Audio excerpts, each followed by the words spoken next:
Welcome to the 4th Kirloskar Vasundhara Ramnadi Festival.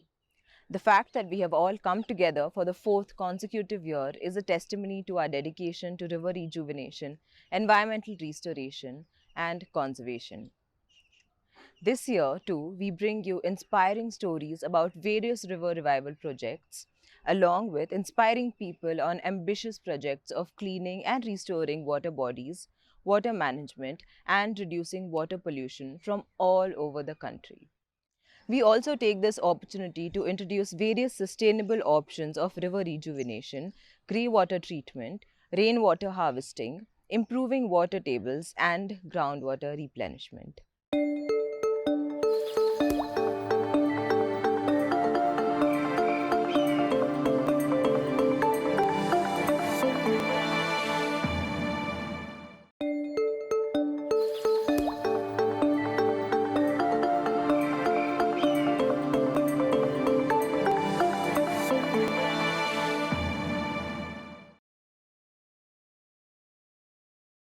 The next film is a recap of Ramnadi Restoration Mission's journey with the river over the past 5 years.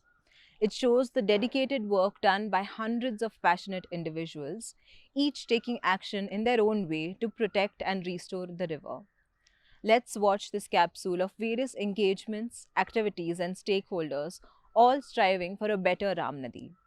The hope is that this film and the efforts being taken for the Ramnadi inspire action on other rivers.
Parineeta Dandekar is the Associate Coordinator at the non-profit organization South Asia Network on Dams, Rivers and People.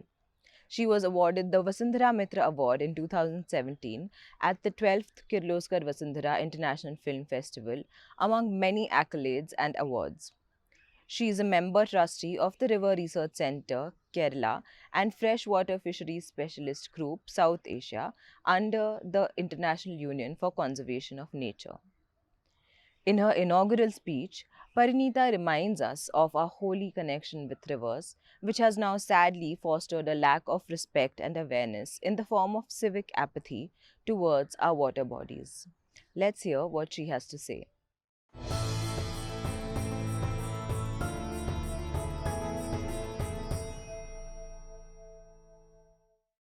India is a land of celebration. And like we celebrate everything, we also celebrate our rivers. Right from Jhelum in Kashmir to the rivers in the northeast, which have a festival called Ambubachi, to rivers in Punjab, to rivers in central India like Narmada and Tapi, to rivers in Maharashtra and to the south. We celebrate all rivers. Many rivers also have their birthdays. I was very fortunate to see Narmada's birthdays. It also has pink balloons. And I think this is a beautiful way for people to connect with rivers. We've always personified rivers as deities. When the world is just discovering personhood of rivers, India has always been talking about rivers in the matter of a person. And not only Hinduism, but also all the other religions, ways that we have in India, have been personifying rivers for a long time.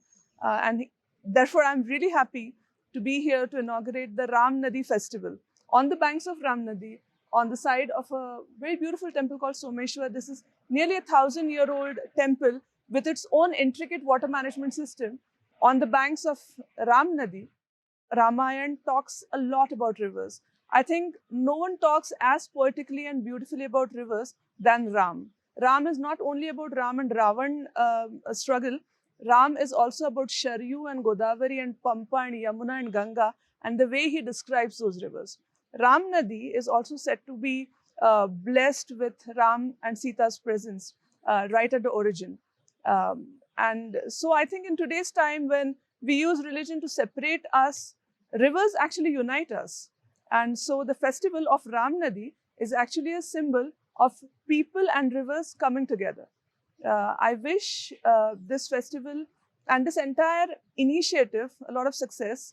What we see at the back is a reed bed. It is a phytoremediation technique to clean the water before it goes to the kunda here, which is a sacred tank, which is also a very specifically Indian construct.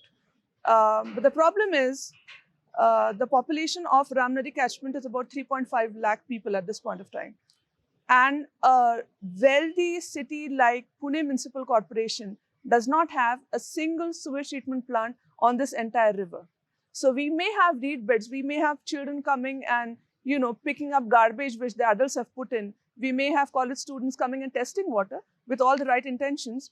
But till the time that the river and the drainage and the sewage do not mix, we hardly have a chance. And I solemnly request everyone connected with Ramnadi Restoration Mission, everyone who is a citizen of Ramnadi and Pune, to pressurize the governance to have a sewage treatment plant. Sewage treatment plants do not take too much space. They are not too costly. They do not consume too much electricity. And with people's participation in the monitoring, they can be a way to save at least parts of this river. Ramnadi has some fantastic features. Like all Indian rivers, it has a temple at its origin. From there, it comes to the city. It gets more and more encroached. It gets built upon. It gets polluted. But even in this place, it has places of solace like this. Not only the classical temples, but it has people's traditions like Sati Asra, which is river goddesses which lie right in the river. They are actually river boulders. I personally find this tradition of directly worshipping nature in the form of nature, in the form of the river itself, very beautiful. Ramnadi also has that. Ramnadi also has a very rich groundwater, wealth. Bavdhan, which means the wealth of wells, is a part of Ramnadi catchment.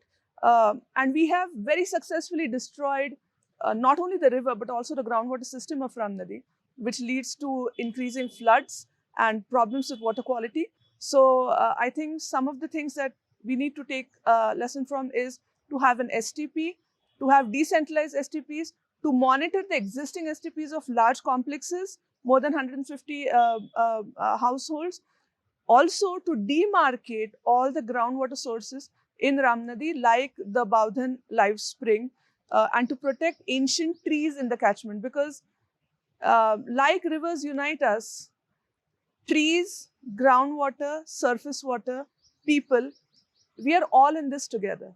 We cannot take one away from the other and expect that the others will function well. So our Ramnadi Restoration Mission has done a lot. You've done so much of demonstration. You've done beautiful signages, I may say. You've linked people with Ramnadi, and I hope that this goes further. And very soon, Ramnadi becomes an example of how urban rivers can be restored with the participation of the people as well as the governance, and how people can make governance accountable and democratic. Thank you. Pollution and the subsequent restoration of major rivers attract maximum attention from government authorities and environmentalists. But we often forget that small water bodies in cities are essential to better water management and also serve as critical habitat for migratory birds. Protecting these small but important urban ecosystems from encroachments and sewage pollution is necessary to conserve our feathered friends. Let us visit some of the hundreds of ponds in the National Capital Region to understand the role of such small urban wetlands in improving biodiversity and striking an ecological balance.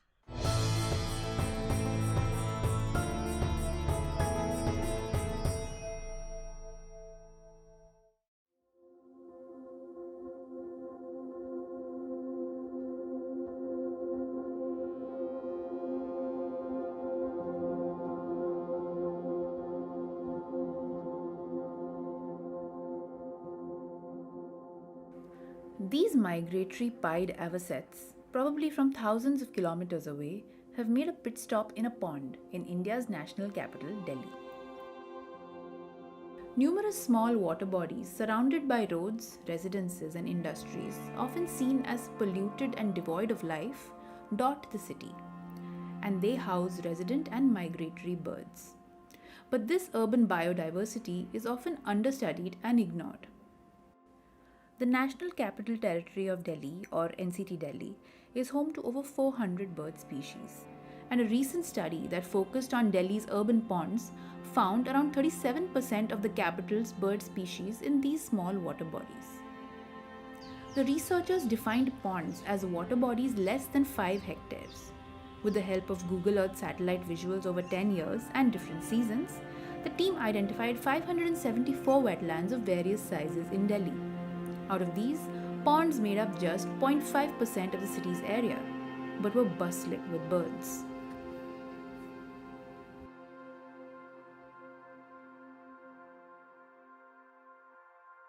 The idea is to try and learn a lot more about water birds and the habitats that they are in.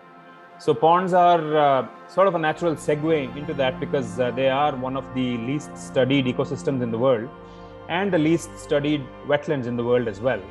And when you further sort of narrow your lens and go into urban ponds, then that is a subject that's almost unstudied outside of the developed world.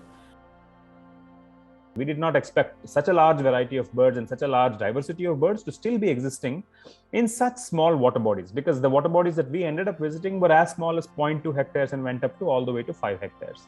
So being able to count such a large diversity was a matter of great excitement for us, because this was also the first study which did a city-wide estimation of bird diversity using ponds inside a city.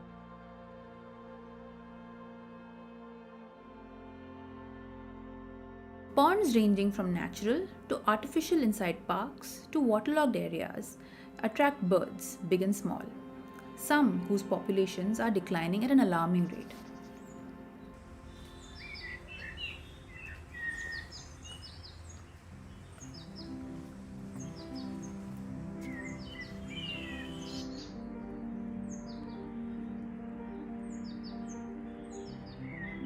So most of these ponds, I classify them into three categories. First, the natural ponds, which have managed to survive the urbanization and still continue to remain in these cities. Second are constructed ponds, which are specifically constructed for some kind of human purpose. So maybe it could be agricultural, or maybe it could be recreational purposes.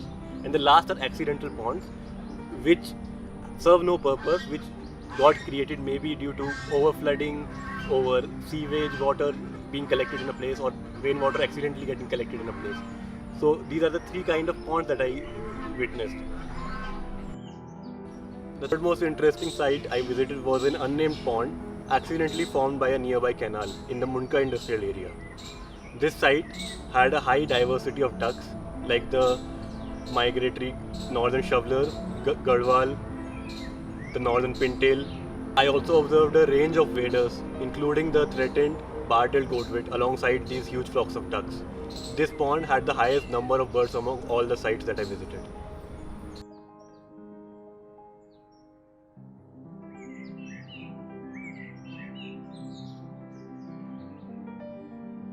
So these ponds, we previously did not know that ponds are also a very important place for such a large number of migratory species. So we had nearly 30-40% of the bird list that we had were migratory species, and that's a huge proportion to have inside a city. So Delhiites are very lucky in the sense that they are part of this evolutionary phenomena of migration, where the birds have not stopped using the ponds of Delhi for whatever reasons that some of the reasons we have come out explorations in our study, but there is still a lot to explore in the sense that how come migratory birds are still able to find Delhi's ponds to be a place where they can spend the entire winter, or perhaps to use it as a partial stop. So places like that are very critical in not just conserving our own diversity, the resident species, but they're also very critical in making sure that these global scale phenomena like migrations can continue into the future. So as information like this gets enhanced, and as it gets more and more available for cities like Delhi and hopefully other cities in the country as well, I'm hoping that it will percolate down into the management, where people will be able to see the pond for what it is, and not for just being a garden or just being an entertainment space, but having an add-on element of inviting our feathered friends, a large majority of whom in the winter are from outside countries, because India is one of the major countries along the Asian flyway, the Asian migratory flyway.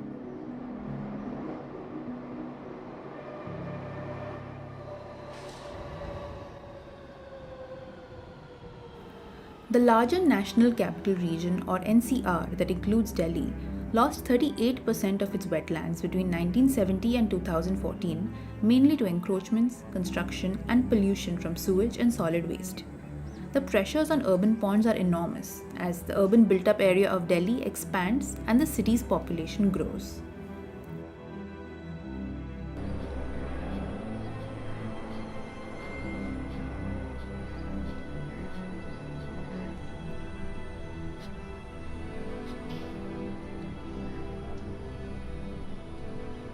कि वही पहले ये पेड़ पौधे दाएं बाएं नहीं थे, लोगों का आवागमन था, चारागाह था ये, तो यहाँ मतलब पशु चरते थे, गाय वगैरह थे, जो भी कुछ शुद्ध जल होता था। या तो कपड़ा मतलब यूँ रख के मुंह के नीचे और जल पी लिया करते, इतना शुद्ध जल था। उसके बाद ये गंद आ गया, तो द्वारका बनने के बाद जो है ना ये गंद हुआ, ये तो सफेद पानी होता है।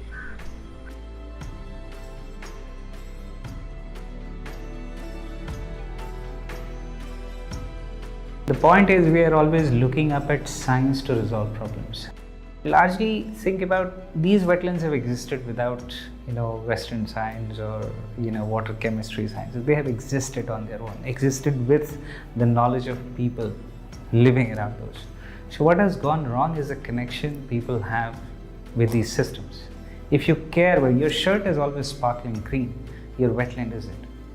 You are disconnected. These these ponds, these johards, where your livelihood, your colonies, your rituals, everything was around these wetlands, and then suddenly you have piped water supply. Once you have pipe water supply, अगर पानी मेरे घर में 24/7 आ रहा है, why should I bother about this system? Why not fill it up, create more, apartments which give me more price? So attitudes change, behaviors change, and if we can get this connection right, I think things will start improving. In terms of vulnerability, yes, they are pretty highly vulnerable. Anything that you do, so stop the inflow. Since the volume is not very large, it will die on its own, or take out too much of groundwater. Even if you don't, tap the surface flow, take out too much of groundwater, the water levels will recede. So they're very sensitive in that matter. But on the other side, the opportunities of rejuvenation are also the highest. You don't need a very complex project. You do certain things right, the pond would come back. If you ensure that water flows are clear, if you ensure that pollution is treated, if the boundaries are maintained, everything would be fine. Everything would be fine. So vulnerability, yes, but also high opportunities. That is what I'll say.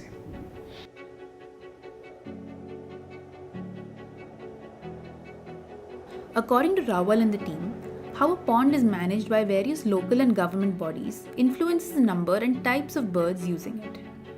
For instance, pouring concrete on the pond's peripheries as part of beautification initiatives reduced space for birds such as sandpipers and wagtails that feed on worms on the muddy banks. Adding shrubs and non-native trees on the sides of ponds to increase green areas altered the natural ecology. They primarily attracted non-wetland bird species. So what we would look at in terms of management would be to leave the marshy and to leave the muddy area alone for a couple of meters, if possible 5 to 10 meters, so that the pond ecosystem itself can be proliferated, and it can help with bringing in birds that are attracted to the pond rather than to the vegetation on the site. So wetlands have been sort of a second child in Indian conservation, and also a lot of conservation efforts worldwide, which is perhaps very important part of the reason why they also are one of the most endangered habitats in the world. There is so little attention given that in India, for example, we've had only one national exercise for mapping wetlands, and that exercise has more or less excluded any water body that was less than 2.5 hectares or 5 hectares in size, and those are mapped only as what is known as point mapping. So they are not really traced out in the sense of the shape and the form.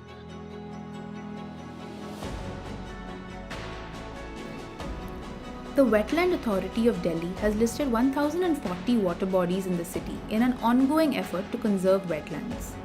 All the city's water bodies will be identified and mapped for the first time. Their aim is to eventually notify them as wetlands to legally protect them for long-term conservation. But the focus would be on the city's larger wetlands first. Wetlands, big and small, are disappearing globally 3 times faster than forests.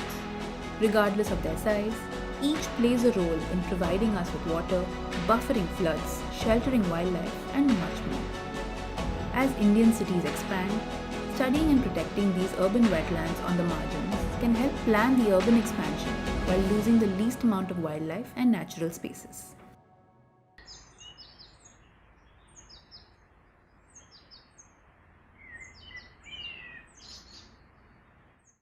We now meet Mahesh Panpalia, the water warrior from Rajasthan.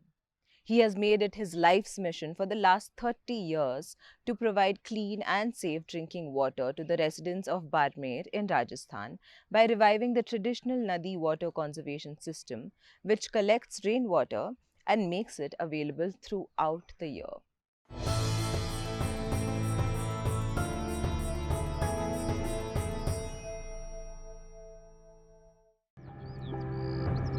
He has built almost over 200 water tanks connected through groundwater to provide safe and clean drinking water in water-scarce areas of Rajasthan, benefiting 45,000 villagers. Meet water warrior Mahesh Panpalia, who has been on a mission to make clean water accessible for the last 33 years.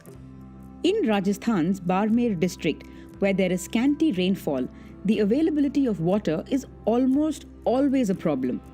To fix this, Mahesh established Dhara Sansthan in 1989, which has worked on multiple water-related projects till date.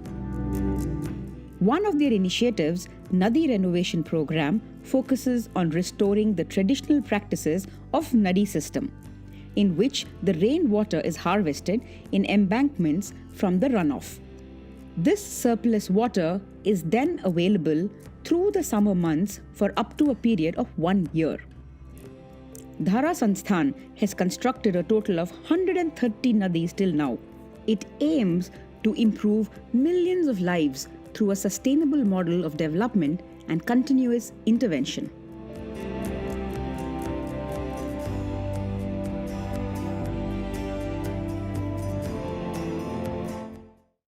Plastic is an all-pervasive pollutant, polluting the air, soil and water.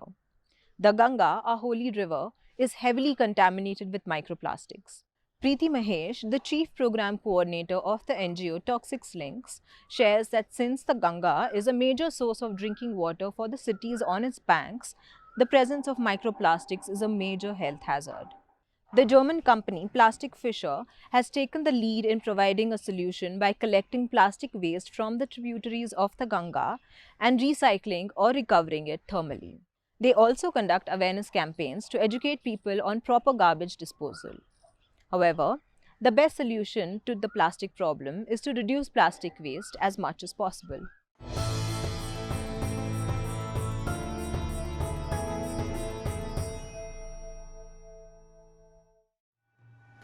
पहले 80 नदी है, 600 बरस पुराना ये है।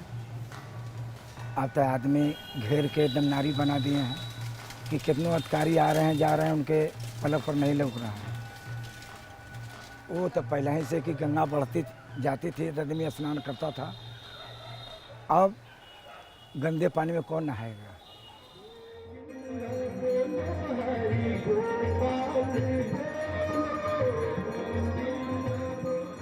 For nearly 1 billion Hindus in India, Ganga is the holiest of rivers.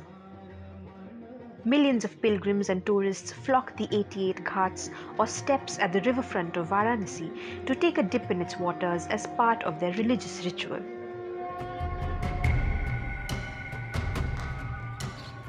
Today, however, the Ganga is a river of paradox. It is estimated that close to 315 tons of plastic waste, equivalent to 79 elephants, ends up in the river every day. In a recent study, samples collected from a 2,500 stretch of the Ganga was found to contain huge amounts of microplastics.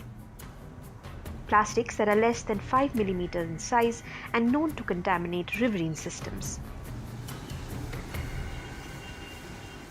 Estimatedly, about 1 to 3 billion microplastic particles find their way from the three rivers of the Ganga, Brahmaputra and Meghna into the Bay of Bengal every day.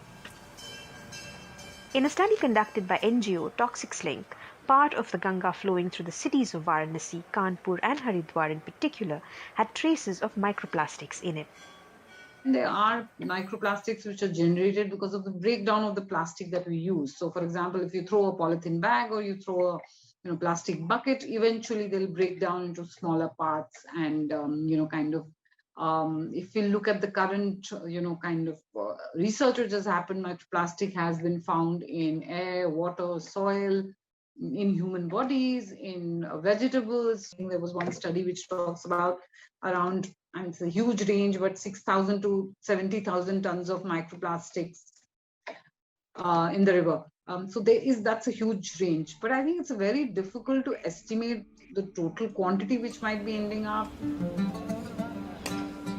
For years now, cities present along the banks of the Ganges have been dumping all kinds of waste into it, from sewage, industrial waste and animal carcasses to unclaimed human dead bodies. In Varanasi, for instance, the same river serves as the main supply of water for the city of about 3.6 million people. That's a river which is also a source for drinking water for many of the cities which are on its bank. So this whole idea, the whole danger of or risk of the microplastic going back to people and impacting their health is, obviously a big risk and big, kind of worry which is there for future. जो व्यक्ति यहाँ 365 दिन रह रहे हैं उनके ऊपर क्या बीतता होगा, वो लोग जानते होंगे अच्छे से कि ये नाला कितना दुर्गंधित है. Rakesh Jaiswal has been living near the Assi River for 14 years now. He runs a hostel for students and finds the stench from the river intolerable. कचरा देखिए प्रतिदिन सरकार का गाड़ी वाला आता है कूड़े वाला, वो विजल बजाते हैं, सब घर वाले कचरा फेंकते हैं, लेकिन सभी घर वाले एक जैसे तो नहीं होते हैं.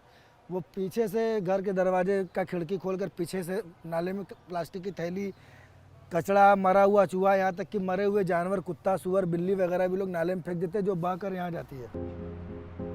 At the Assi River, which is one of the most polluted rivers flowing into the Ganga in Varanasi, a group of people have been working for the last 1 year to clear it of its plastic waste. This group is part of Plastic Fisher, a German company engaged in collecting plastic waste from Asian rivers to prevent it from reaching the oceans. The Ganga happens to be one of the 10 rivers in Asia responsible for 90% of the plastic that ends up at sea. The urgency of this finding is what drove Plastic Fisher to start by setting up trash booms at various sites of the Varuna and Assi rivers, the two Ganga tributaries that give Varanasi its name. We saw the problem that there is a lot of trash which enters into bigger rivers through these small tributaries. Because these tributaries flow through very crowded areas where there are a lot of households and they don't have proper waste management facilities. So they dump their trash in these small tributaries, and then these tributaries lead to the bigger river, and then the river takes it to the oceans. So our concept was to build a system which is cheap, which can be locally manufactured, because importing some expensive system, and then it has issues, and then you need technicians from abroad, that costs a lot of money.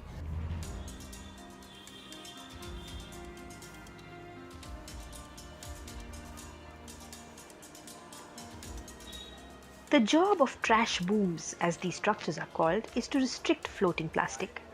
They can be assembled at sites and deployed within 5 to 6 hours in a 5-meter wide river.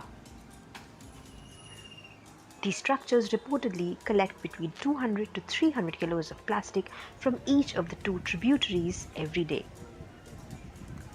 Mostly the trash which we are collecting from the trash boom is non-recyclable trash, which includes MLPs, single-use plastic, thermocol, and then there is some portion of it which is PET bottles, HDP, LDP, some rubber sandals, slippers, sometimes weird stuff like electronic, like we have found TVs, TV sets in our trash booms as well.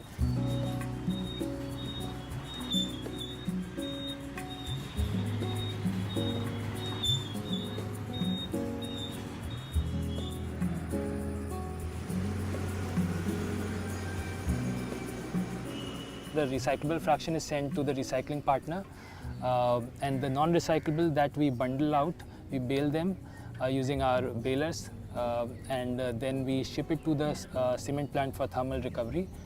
We are also thinking about partnering with other organizations which use it for making boards, furniture, chairs, tiles, so that the waste is used in a better way.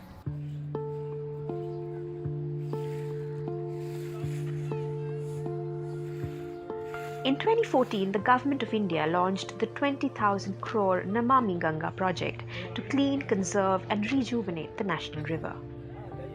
But even though reports suggest that only a fraction of the budget has been spent yet, the government's goal has been helping companies like Plastic Fisher in tackling the mammoth task of cleaning the river. The littering issue, there has been a constant effort from the government and from us as well.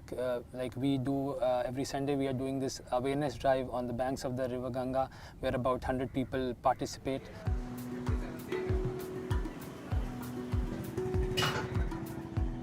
Lakshman, a resident of Varanasi, has been working with Plastic Fisher for 9 months now. A daily wage labourer at the local mandi earlier, today he has a regular income. Moreover, working here has changed the way he looks at trash today. हाँ ma'am, परिवर्तन किया हूँ। एक बाल्टी रखा हूँ, झाड़ू लगाकर उसी बाल्टी में रख देते हैं और दूसरा गाड़ी वाला आता है, हम उसमें कचरा डाल देते हैं। बस यहीं बगल में फेंक देते थे तो गंदगी हो जाती थी। मालूम नहीं था, अब मालूम हो गया तो फिर अपना भी वही जैसे यहाँ पे करता हूँ वैसे घर पर भी कर देता हूँ। Plastic Fishers operations in Varanasi has provided formal employment to at least 14 people working in collection, segregation and baling of trash, providing them opportunities for financial planning and health insurance. न उससे तो बेहतर है, मैं बहुत खुशी रहता हूँ। हमारे परिवार के भी लोग खुश रहते हैं, अच्छा खुशहाल रहते हैं, बच्चे भी खाते कमाते हैं, सब पढ़ते लिखते हैं। और पहले क्या था कि जैसे अगर मान लीजिए लेबर मंडी में काम 2 दिन लगा, 2 दिन नहीं लगा, तो वही थोड़ा सा दिक्कत का मतलब सामना करना पड़ता था। Through their concerted efforts, Plastic Fisher has estimatedly collected 47 tons of plastic from Varanasi since they began operations in 2021. Though initiatives like these are much needed to help mitigate the current crisis, the bigger need is to minimize and finally eliminate the usage of plastic from our planet. Thanks for watching Eco India. If you like the story, please give us a thumbs up and subscribe to Scroll.in on YouTube. This is a heartwarming restoration success story from Tamil Nadu. We now meet water warrior Dr. Nimal Raghavan, who has restored 118 water bodies, created 102 islands in Peravurani Lake, and planted 13 lakh native saplings to help in lake rejuvenation, groundwater recharge, and water management. Pained by the destruction caused by Cyclone Gaja in 2018, Dr. Raghavan quit his job in Dubai to help foster in the post-disaster relief efforts and subsequently in the restoration of water bodies. Let us watch the various measures carried out by Dr. Raghavan to aid in the transformation of the Peruvarani Lake from a dry waterbed to one that supplies water to more than 40 lakh people.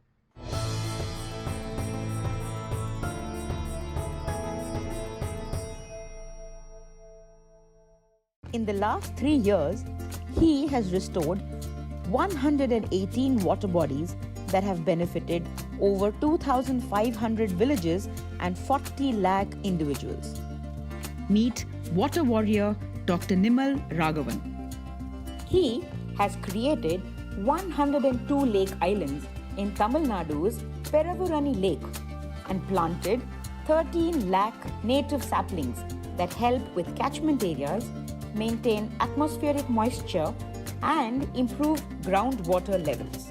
It all started in 2018 when he witnessed severe destruction caused by cyclonic storm Gaja, which led to massive loss of livelihood at his native village Nadi in Tamil Nadu. Raghavan quit his job in Dubai to help 90 cyclone-affected villages. He started desilting and restoring the 565-acre Peruvarani Lake, one of the biggest in the Delta region. Within 104 days, he set up soil boundary walls, deepened the lake, and raised the height of the existing bund. The lake is now capable of irrigating more than 6,000 acres of land and has reached 70% of its capacity. The groundwater level too has gone up from 300-400 feet to 40 feet. Raghavan has motivated youth and residents across districts to take up desilting and restoration of various water bodies. In the future, he plans to expand his work throughout India so that no farmer suffers as a result of water constraints.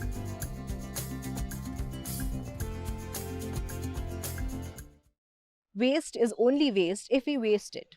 Aditi Devdhar, an IT consultant, proved this when she set up Brownleaf, a mobile application that directly connects people who have dry leaves to dispose of with people who need them to use as compost in their gardens. This has reduced the burning of dry leaves and also eased the burden on municipal garbage trucks. Let us watch this film by Eco India to understand how this simple initiative converts one person's waste into another person's treasure. Aditi is also a founder of Jeevit Nadi or the Living River Foundation, which brings together environment conscious citizens to connect with and clean Pune's rivers, understand the current problems of rivers, and represent them.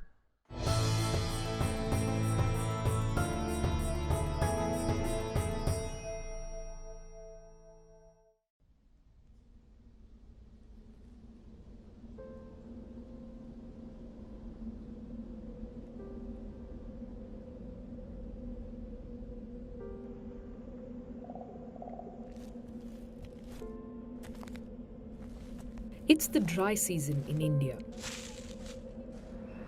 Months away from the monsoon rains, which give new life to its tropical trees.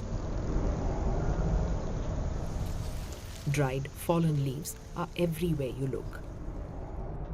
Though they make for good photography when paired with reflective coats on life, dried leaves form a large chunk of the waste in urban India. And because they're easier and cheaper to burn rather than send to a landfill, that's exactly what happens.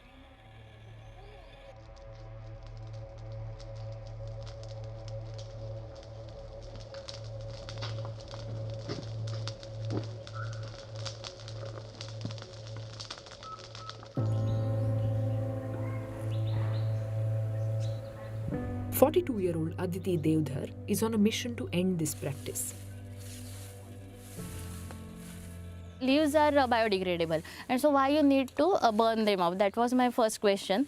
And so then I started exploring, and then what I decided that in my building itself, and unfortunately till 3 years back we used to do the same thing. The bai who sweeps building premises, she used to make a heap and set fire to it. Then I decided that let's at least stop this practice in my building itself. Then I asked Maushi to not to burn those leaves, and I was happy ki okay, so now I have solved the problem. But then after a month she came back to me and said there is a lot of leaves are there, and now people will start complaining. So what to do with those leaves? Until then I had not thought about it. I had just asked her not to burn them off, and then I realized telling people not to burn is not sufficient. We have to provide an alternative. The alternative was a simple yet ingenious idea. Devdhar, an IT consultant by profession, set up Brownleaf, a mobile app to connect people who have dried leaves to those who need dried leaves, like avid gardeners who compost them and use the resulting mixture as an alternative to soil. Something wonderful happened through that group, which initially I had not dreamt of, I had not visualized it. What happened to takers who had been taking dry leaves from the donors? So as a thank you, they started posting photographs of their garden. So that was maybe they say that this is a cauliflower from my garden, this is cabbage from my garden, and all thanks to these dry leaves. And then the donors, for them it was, means theoretically if I had told them that dry leaves are very valuable and this thing, they would not, maybe they would not have been convinced. But when they saw the result actually, and for them that was a paradigm shift, that something which was waste to them or something they wanted to get rid of was such a valuable thing actually. And so that's even their vocabulary changed eventually. First they used to drop message like, I have so many dry leaves, so much waste is there, and who is taking it away? And then suddenly their vocabulary changed, they started calling it brown gold, and then even some of them even started composting and gardening.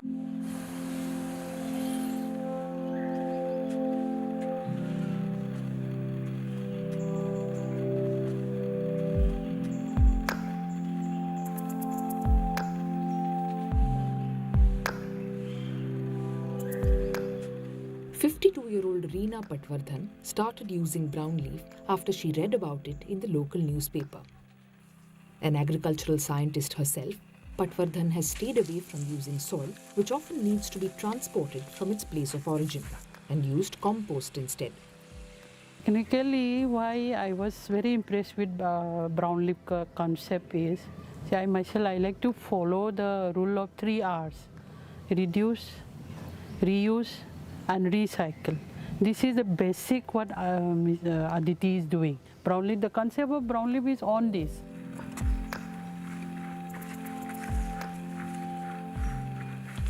naturally whatever we get, we used to ignore, we used to throw it, we used to think it is waste, we did not bother. But when I found out what she was doing is like we are following exactly these 3 rules. The consumption is reduced, then recycle it, and the basic 3 R's we followed. That's why that's the thing I found useful in Brownleaf. आता mainly आपल्याला काय करायचं आहे, इथली पानं गोळा करायची आहेत आणि मग तिकडे नेऊन टाकायची आहेत. ती इथली घेतली तरी चालेल आणि मग ती तिथे नेऊन टाकू. For Devdhar, her efforts mimic what is already the rule of nature, that the output of one natural system is the input of another. That means dried leaves are meant to fall to the ground, combine with other waste and reorient as manure for new plants. कुठे टाकायचं? यात चालेल मधल्या? चालेल. धरू? हां, टाकत राहा.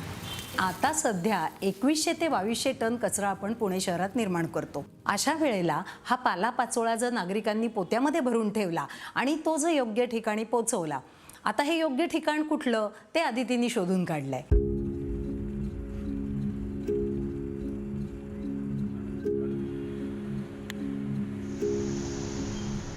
आपल्या शहरातला कचरा तो गोळा करून डिझेल आणि पेट्रोल खर्च करून आपलं कॉर्पोरेशनच्या पदरचं ते तो 40 किलोमीटरपासून 70 किलोमीटर अंतरापर्यंत नेऊन टाकणं. आणि आजकाल आमची एकच ट्रिप होते, एक ट्रकची दुसरी ट्रिप होऊ शकत नाही कारण ट्रॅफिक एवढा वाढला आहे, जायला यायला वेळ जास्त लागतो. तर ही आदितीची संकल्पनाच मला खूप आवडली की आपल्या प्रभागात काही लोकांना कचरा हवा आहे, त्यांना मिळत नाही आहे, आणि काहींना कचरा नको आहे, तो देऊन टाकायचा आहे. तर ह्यांचा सांधा जोडला तर किती चांगल्या प्रकारे हे तयार होईल, ही म्हणजे साखळी पूर्ण होईल असं तिला वाटलं आणि माझा त्याला पूर्ण पाठिंबा आहे.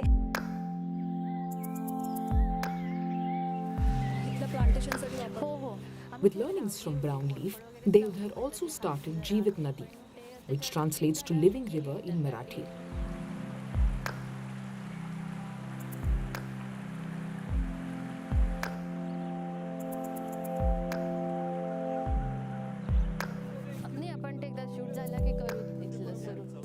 As part of the initiative, she brings together the citizens of Pune over the weekend to clean the Mutha River, whose surface is covered with water hyacinth, a weed which could destroy the marine ecosystem if left unchecked. Earth is a closed system, so there is no concept of away. So whatever pollution we create is going to remain here forever, and so we have to be careful what we put in the river. And so that was actually a positive thing for us, that river is polluted up to 70% because of us. Then the river can be kept clean up to 70% through our actions.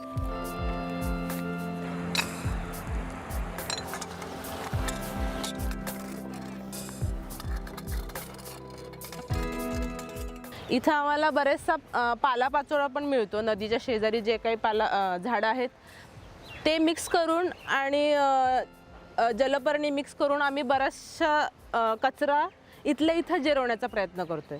त्यामुळे ब्राउनलीफची जी संकल्पना आहे ती आम्ही इथं रुजवण्याचा प्रयत्न करतोय.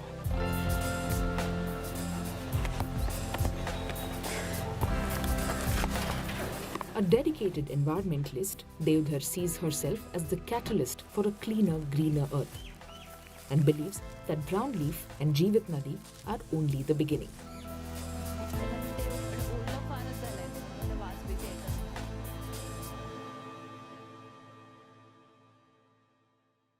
His Holiness the Dalai Lama has said, "It is our collective and individual responsibility to preserve and tend to the environment in which we all live."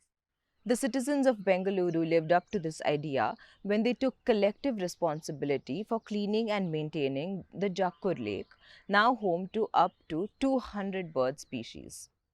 This video by the Better India tells an inspiring and uplifting story about how a community effort led by Dr. Annapurna Kamath of Jal Poshan resulted in the rejuvenation of this lake through shared ownership, awareness, voluntary work, and alert citizens who are trustees of this organization.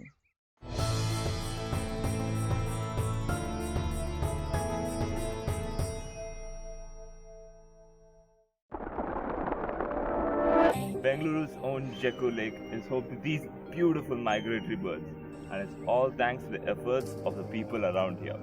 How? Well, let's find out. Today, I'm with the founder of Jalapotion. In 2008, this lake was rejuvenated by BDA. Then once the BDA left the lake, because they finished their project and they wound up, that's when we saw a lot of garbage coming in. Like once a whole load of dead chickens was dumped into the lake. Once there was a whole truckload of sanitary waste, diapers and pads, dispense expired medicines. Then people said, just cleaning may not help. Why don't we do something more, We had a MOU, that is a Memorandum of Understanding with BBN. And today it's a trust of citizens who represent in and around this area. This 160-acre water body, Jakkur Lake, is a biodiversity hotspot. The lake is home to numerous migratory birds with over 200 species of observed birds. Along with that, the proactive people residing around the lake have planted specific trees to provide food and nesting spaces for these winged guests. So now, these areas have become primary spots to sight birds like painted storks, spot-billed pelicans, Eurasian coot, and the grey-headed swamp hen, among other beautiful species. The residents did not just stop at the birds. They have planted medicinal plants for their own use, aromatic plants for pollinators to breed and grow, and also a permaculture garden that grows berries to veggies. I would like to show you something interesting. So this is, an ancient way of drip irrigation. So, you put pots inside the mud and put water in it and close it. So then what happens is, in and around that plants will, through capillary action, pull this water. So, these kind of things that were naturally done before is what we are trying to bring back to the lake, rather than use the modern plastic stuff. Jakkur is a model lake not only for the state but also for the nation for 2-3 different aspects. We have a constructed wetland, you can see it there. Okay, so what happens is this treated water as well as the inlet water comes into the wetland. Wetland is nothing but a natural filter. So the plants in the wetland filter the water and only the filtered water comes to the main water body. To sustain their efforts, every Saturday morning between 7 to 8:30 a.m., the self-help group Shramadhan has a meetup. Whatever Monday to Friday we've not been able to achieve is pooled on a Saturday, and in a bigger group we try to achieve and finish that. But regularly maintenance happens through a self-help group of women called Jal Sevika. So they are there throughout the month. Jakkur Lake is a prime example of citizens coming together for a greater good. It's citizens who are beneficiaries of the lake, right? So they have to be a little responsible for their lakes. They cannot say that somebody has to come and maintain the lake and I will benefit from it. So that is the thought that Jalpotion works with. All of us feel that why not we take responsibility for our lake, and we are blessed with a beautiful lake, so I think it's but natural that we take responsibility for it.